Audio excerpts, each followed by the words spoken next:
हजार वर्षर तलर सहर कटक सहर एठारे एबे भी बंचिछि सभिंको भितरे थिबा भाईचारा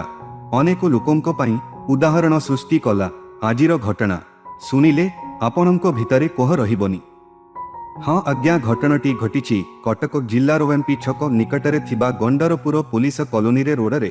दीर्घ 4 दिन धरी एक वृद्ध माउसीटी रास्ता कड़े पड़िथिबार देखिबाकू पाइथिले पुलिस कॉलोनीर किछि युवक और निकटरे थिबा किछि व्यवसायी खाइबाकू देउथिले किछि सुखिल खाद्य और शीत वस्त्र हेले रहिबा पई किछि बंदोबस्त नथिबारु जोगाजोग करिथिले सालेपुरे ब्लकरे इलमापुररे थिबा दुखीश्याम बुद्धाश्रमर अध्यक्ष अजय कुमार जेनांको सहित खबर पाई सहयोगर हाथ बढ़ाइले अजय जेनांको नेतृत्वे तांको टीम पहुंचिले घटनास्थल को सेठारे वृद्धामांकु आनी वृद्धाश्रम रे आश्रय देइछंती। श्याम कुमार नायक देखु धन्यवाद देवी दुखी श्याम वृद्धाश्रम जी अध्यक्ष अच्छा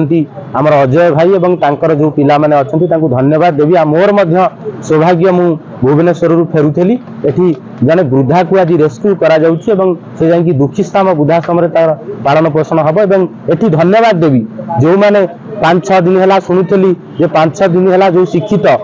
वयोज्येष्ठ व्यक्ति माने एवं भाई माने जो माने जत्न नहीं चा पान खाद्य देकी से वृद्धा को एठी कमल फमल देकी मध्य जो जाड़ शीतर तार लालन पालन करिसेंती तांकु मध्य धन्यवाद देवी। मानस कुमार स्वाई गंडरपुर आउ जेहेतु आमर चा दुकान आमर अच्छी आम से दिन सकाल खोलला बेलू देखलु जे बुढ़ी लोकटा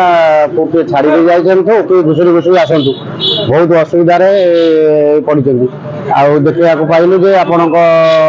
ये जोगाजोग कर 4 दिन मिसेगी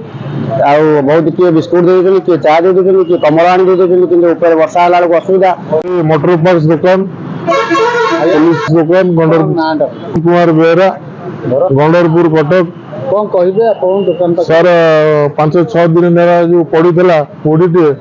जो माने उठा उठी कर नौजंती आज्ञा बहुत धन्यवाद। कटक जिल्लारू महेश्वर बेहेरांको रिपोर्ट सत्यम टीवी।